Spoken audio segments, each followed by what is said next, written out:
This video will teach you how to cite a map or any other image you find online.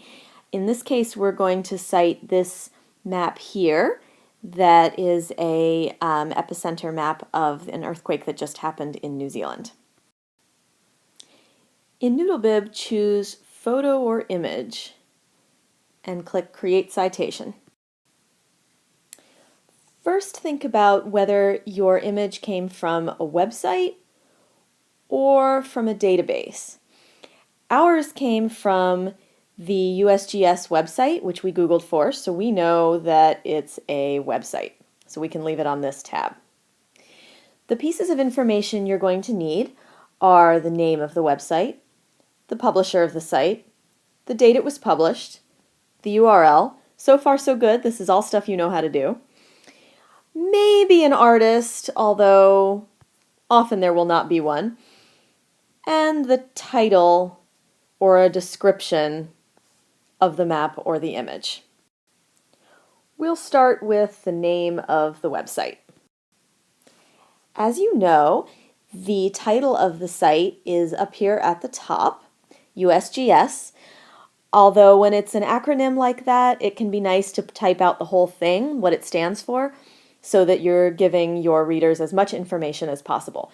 So US Geological Survey would be an even better thing to put into your citation.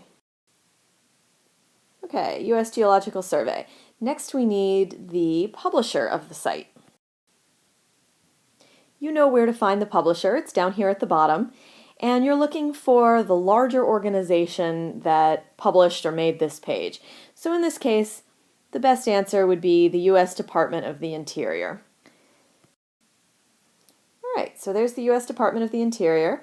Now we need the date when this map was published.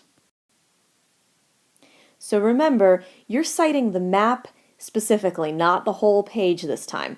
So look at the map itself to see if you can find a date when the map was published. So in this case, we've got January 20th, 2014, the date of the earthquake.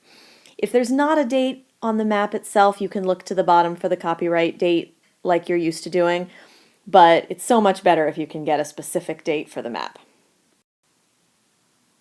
So there you go, January 20th, 2014, and now we need to go copy and paste the URL. Of course you know how to do that. Here it is. Okay, let's move on to the artist. Sometimes a map or an image will have the name of the person who created it, and of course you want to give credit to that person, so you'd want to put them in as the artist. But a lot of times you won't see that name, especially on a website, so you can just leave that artist section blank if you look and you don't see a name. In this case, there's no name. It's just made by the USGS, and we've already given them credit because we said that they were the owner of the website and the publisher was the Department of the Interior, so everybody's gotten credit. So you can leave the artist part blank. Okay, so we decided to leave this blank. So we're going to move down here. We're choosing image for the type of image in this case because there isn't one specifically for map. And then we're going to move on to the title of the map. So again, what you're citing is the map itself, not the page it's on. So the title of the map is not up here, the title of the page, and it's not up here, the title of the site. It's right down here, the title of the map.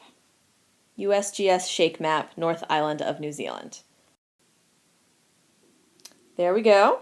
And of course, even though North Island of New Zealand was in all caps on the website, we typed it out in regular capitalization. Sometimes there will not be an actual title.